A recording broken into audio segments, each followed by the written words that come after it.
En uno de sus recorridos misioneros, Jesús vio a las multitudes y sintió compasión de ellas.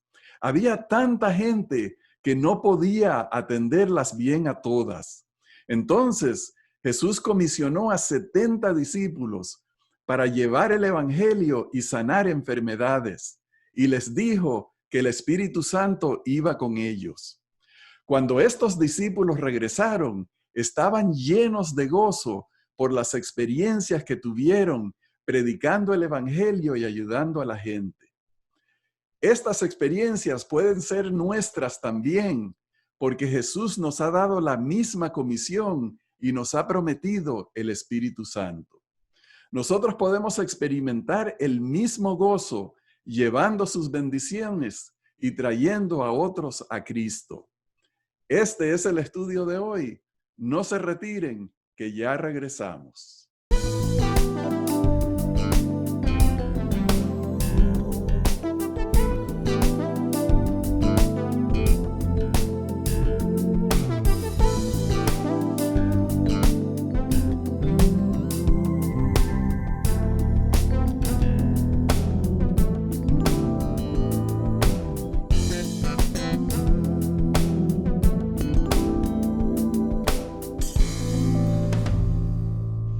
Hola, apreciados hermanos, bienvenidos a Perspectiva Bíblica. Y Johnny recibe un saludo cordial.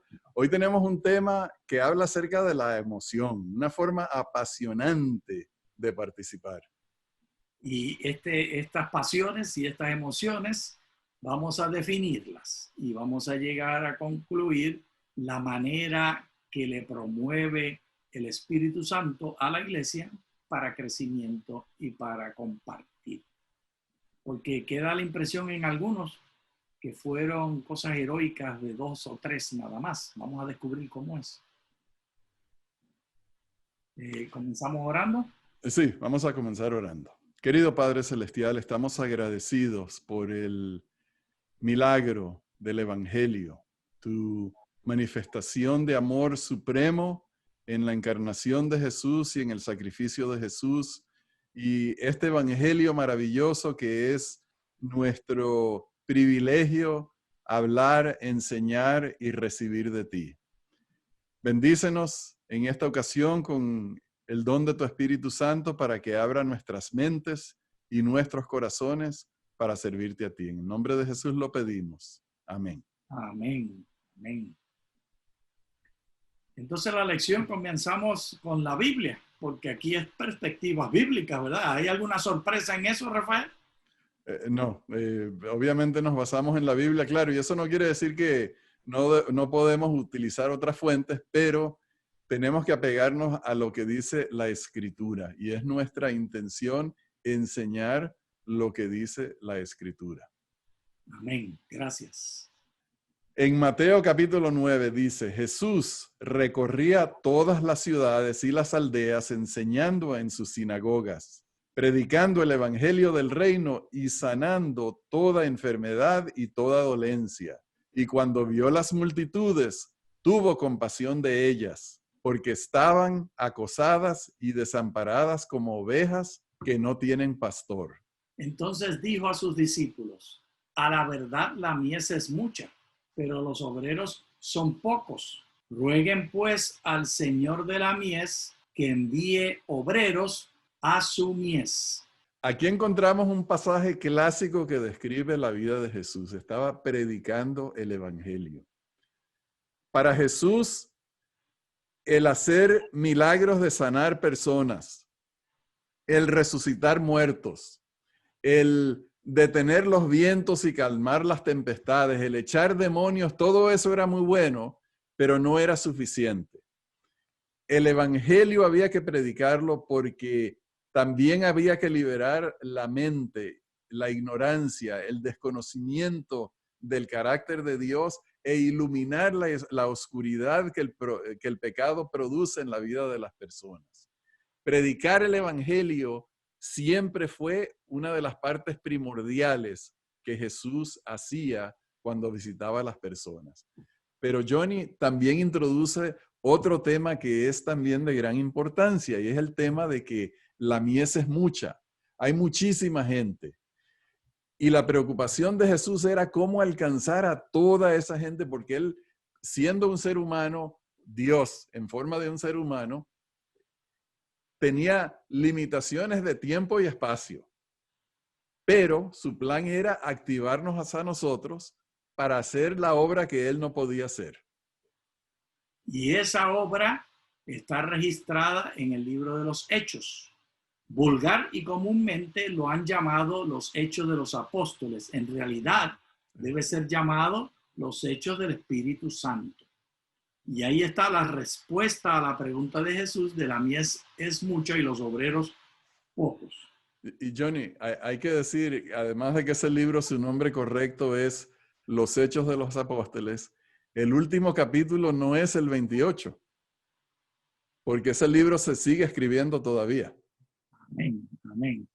Y esos Hechos de los Apóstoles, por el poder del Espíritu Santo, que el Espíritu Santo está promoviendo, debe ser con la misma compasión que Mateo 9, el verso 35, le asigna a Jesús cuando ve a la multitud y tiene compasión. Y este ruego de Jesús es relativo a esa compasión. Es un asunto de sentimientos. Es un asunto de lo que Dios experimenta cuando ve a los seres humanos apartados y separados de Él. Y eso debe caracterizar también a los obreros. Ese es el tema que estamos enfatizando.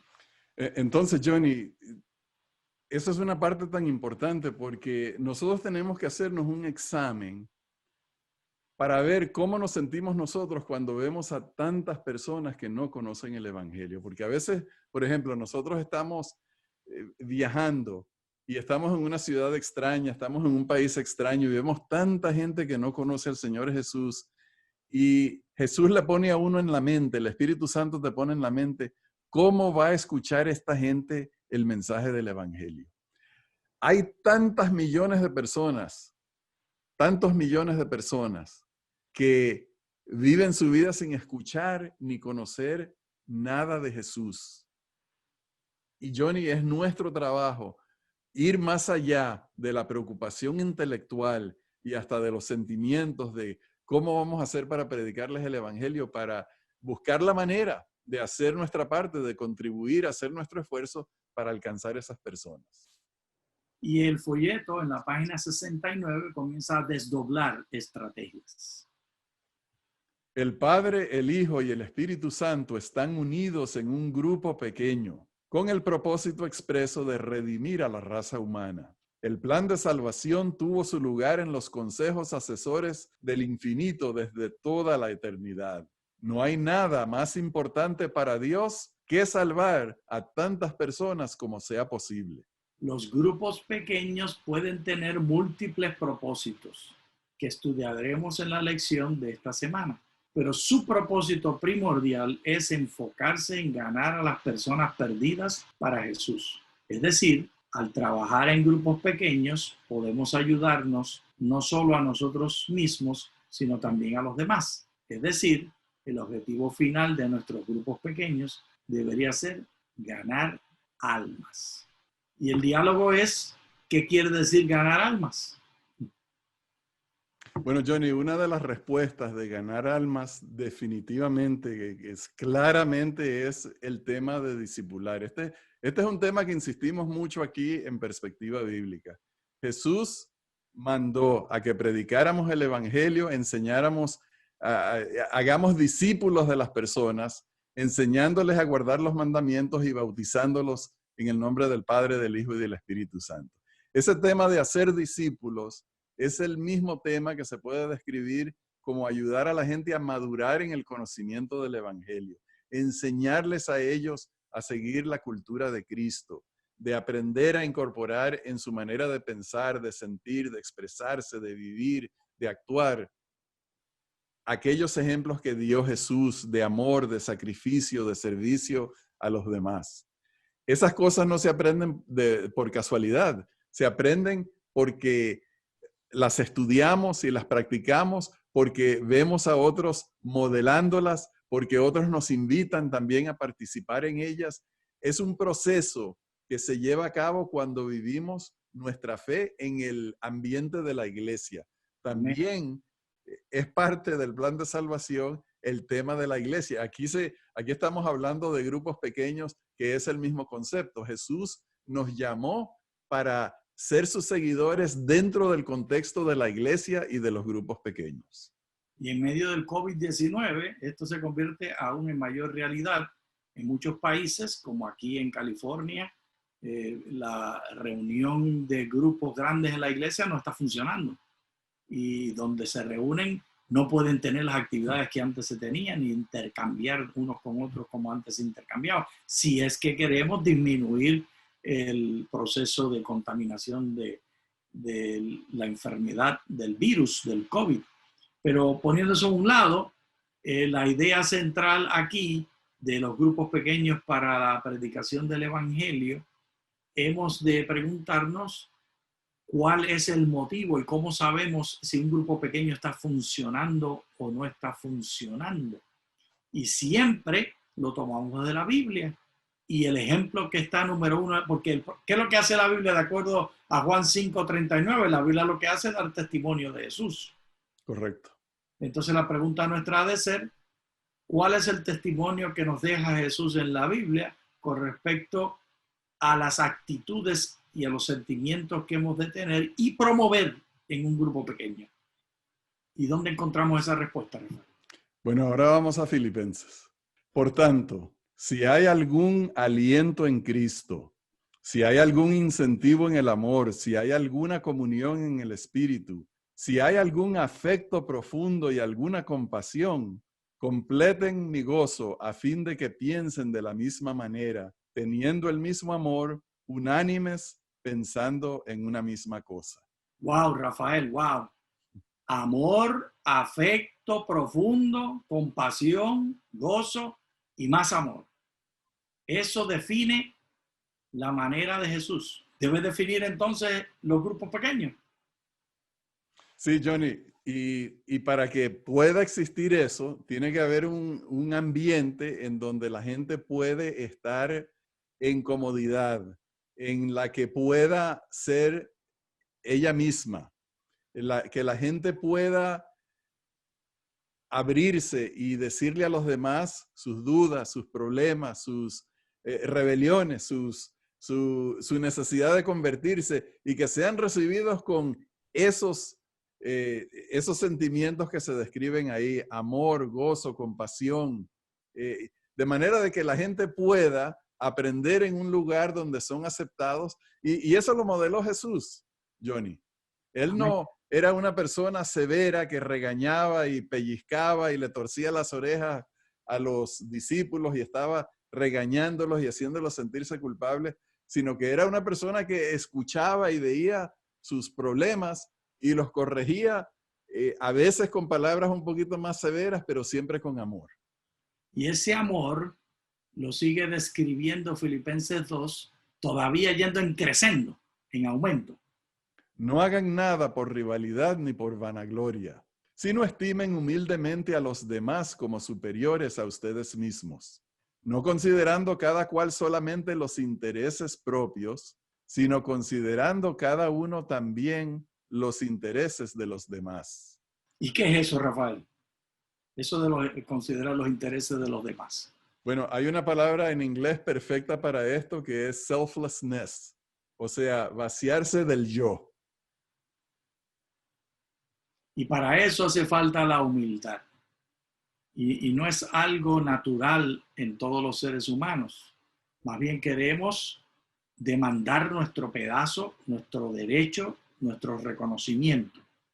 Pero los grupos pequeños han de ser reconocidos por la humildad, donde se pone a los demás como superiores, donde nunca nos estimamos mejor que nadie, donde todos nos vemos como iguales. Y eso es muy difícil para algunas personas, Rafael, que están preocupados por mantener su posición. ¿Qué recomendación le damos a los que tienen problemas, que quieren que siempre los llamen por su título y que quieren proteger su estima y su espacio? Bueno, Johnny, yo empecé a sonreírme cuando dijiste que eso es muy difícil para algunas personas, porque yo dije, dentro de mí, Johnny, eso es difícil para todos. Todos tenemos un corazón que debido al pecado es egoísta, es perverso y por supuesto quiere para sí. Ahora, como cristianos, tenemos la iluminación del ejemplo de Jesús. ¿Quién de nosotros que ha leído la parte donde Jesús tomó la toalla, tomó el agua y le lavó los pies a los discípulos, puede leer eso y luego decir, yo no le voy a lavar los pies a ninguna persona?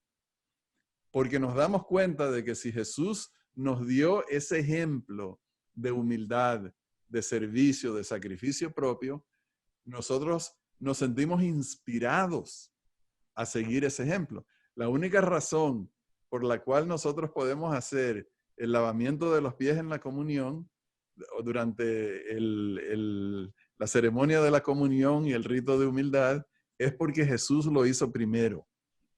Y leyéndolo a Él, somos inspirados para cualquier obra buena. No nace de nosotros, nace del ejemplo de Jesús. Y ese ejemplo de Jesús quedó codificado en la Biblia con mayores explicaciones, dándonos detalles. Uno de los mejores exégetas que distribuyen y desdoblan ese conocimiento es el hermano Pablo. Y la primera carta a los Corintios habla de una de esas maneras. El folleto enfatizó es algo que hemos enfatizado aquí en Perspectiva Bíblica más de una vez. ¿Y de qué estamos hablando, Rafael? Bueno, tú dijiste de 1 Corintios 12. El ojo no puede decir a la mano, no tengo necesidad de ti, ni tampoco la cabeza a los pies, no tengo necesidad de ustedes. Muy al contrario, los miembros del cuerpo que parecen ser los más débiles son indispensables. Además, a los miembros del cuerpo que estimamos ser de menos honor, a estos los vestimos aún con más honor. Y nuestros miembros menos decorosos son tratados con aún más decoro. Porque nuestros miembros más honrosos no tienen necesidad, pero Dios ordenó al cuerpo dando más abundante honor al que le faltaba, para que no haya desavenencia en el cuerpo, sino que todos los miembros se preocupen los unos por los otros. De manera que si un miembro padece, todos los miembros se conduelen con él, y si un miembro recibe honra, todos los miembros se gozan con él. Qué funcionamiento de grupo pequeño tan formidable, Rafael, comparando el grupo pequeño al cuerpo humano. Porque siempre, Rafael, en la iglesia nos ponemos, y en cualquier lugar reunimos 5 personas y vamos a ser diferentes todos. Sí. Tú y yo somos diferentes. Tú eres mucho más apuesto, mucho más elegante. Y No me hagas pasar vergüenza, brother. entonces, las características de nuestra personalidad, yo soy más extemporáneo, tú eres más cuidadoso, etcétera. Pero la tendencia de los seres humanos es decir, a ese Johnny hay que controlarlo, a ese Rafael hay que ponerle fuego, y queremos juzgarnos el uno al otro y ponernos como unos como superiores y unos como inferiores. Y algunas características las declaramos deshonrosas y declaramos a la persona de por sí con menos valor que los demás, algo que haya nacido a la persona de esa manera. Es que qué terrible, ¿verdad, Rafael? Sí. Ahora, esta analogía, Johnny, del trato, de la relación de los miembros en la iglesia y en los grupos pequeños con el cuerpo, es genial, porque si nos ponemos a ver cómo es que nosotros tratamos nuestro cuerpo, si estamos bien de la cabeza, si no tenemos ningún problema psicológico, nosotros amamos a nuestro cuerpo. Amamos a cada parte de nuestro cuerpo. Aquellos que tienen más problemas los amamos aún más. Aquellos que estamos perdiendo el cabello, amamos los que nos quedan todavía. aquellos que tenemos los ojos malos, los cuidamos y les ponemos lentes y tratamos de favorecerlos con gotas. A los que les duelen el pie, procuran descansar el pie. O sea que hay como una tensión de una parte del cuerpo hacia otra, porque cuando una parte está mala, los otros ayudan a balancear, ayudan a mejorar, ayudan a aliviar. Qué bonito sería si capturáramos ese concepto y nos viéramos en la iglesia, cada uno de nosotros, como un miembro del cuerpo.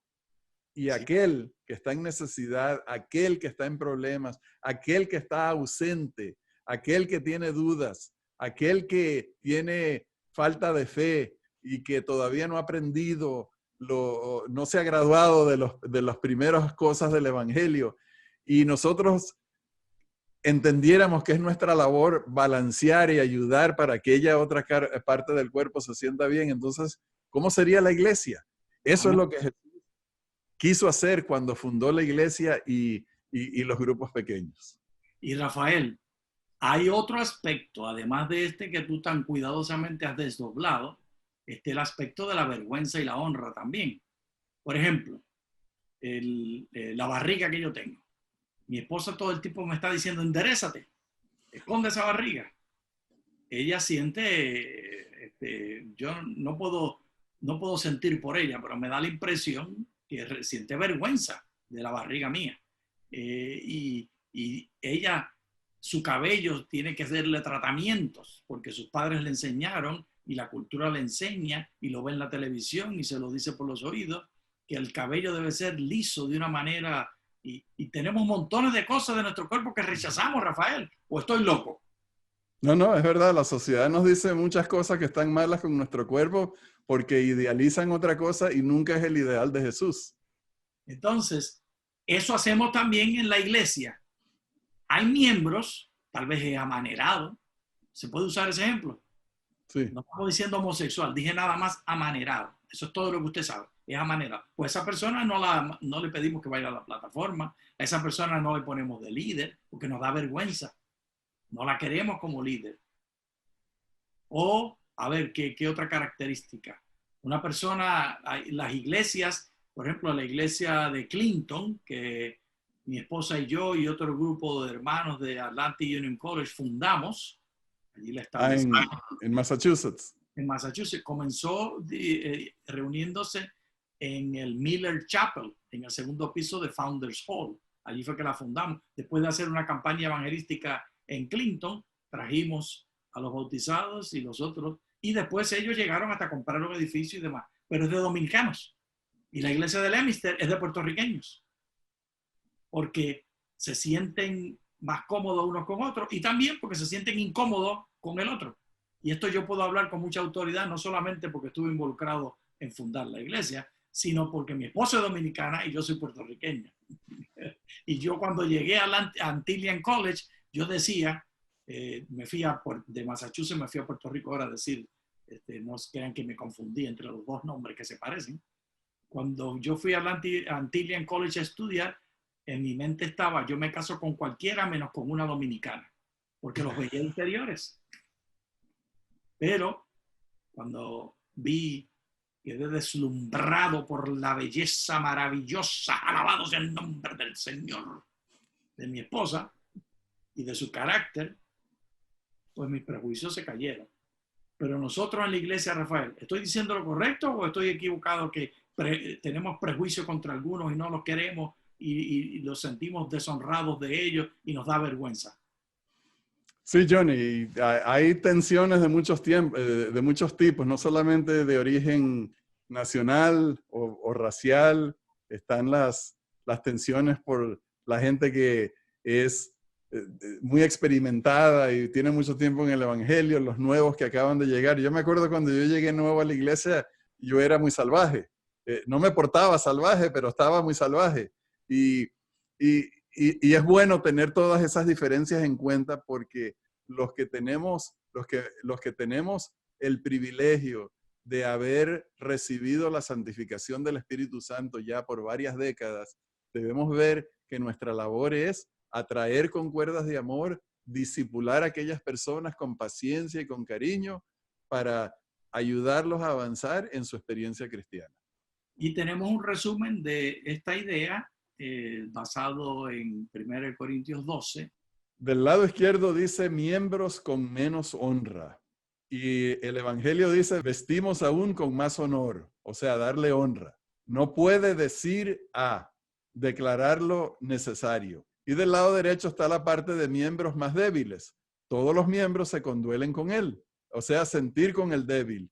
Y todos los miembros se gozan con él, o sea, celebrar al débil. Eso es difícil, Rafael.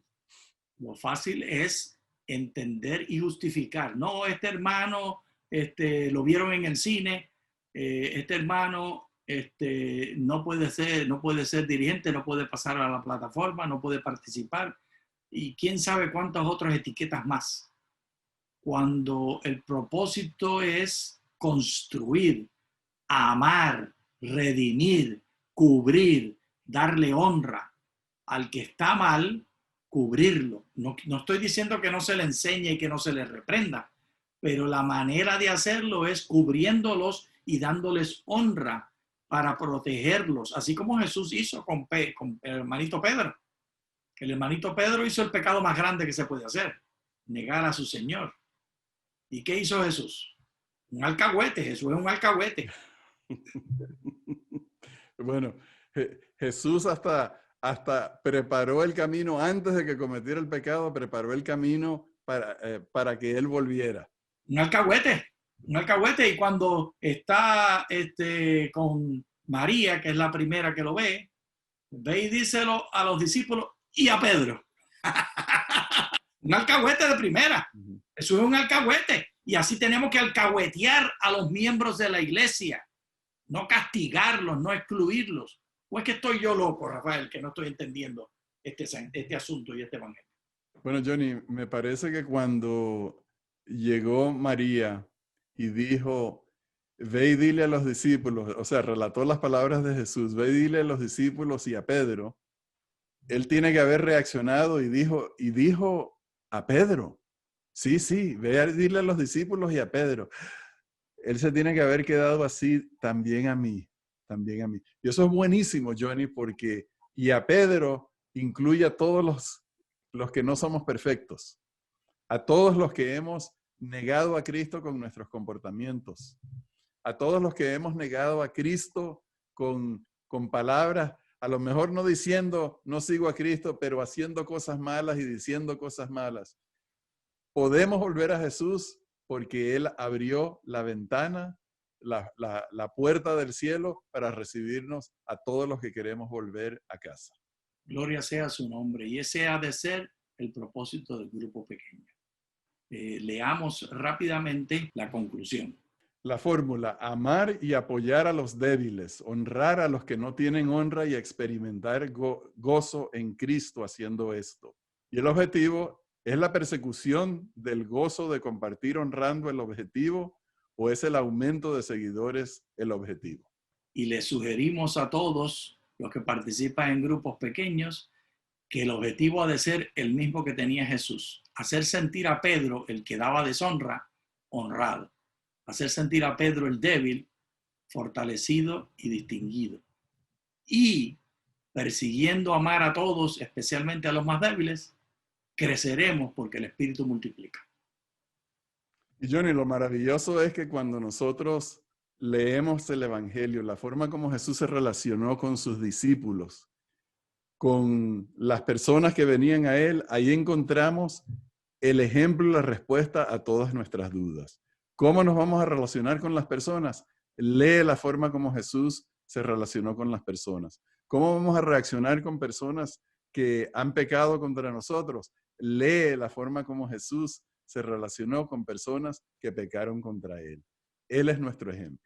Amén. Y bien, queridos hermanos, con este pensamiento llegamos ya al final de nuestro estudio de hoy. Les agradecemos por habernos acompañado y les deseamos muchas bendiciones de Dios. Muchas gracias.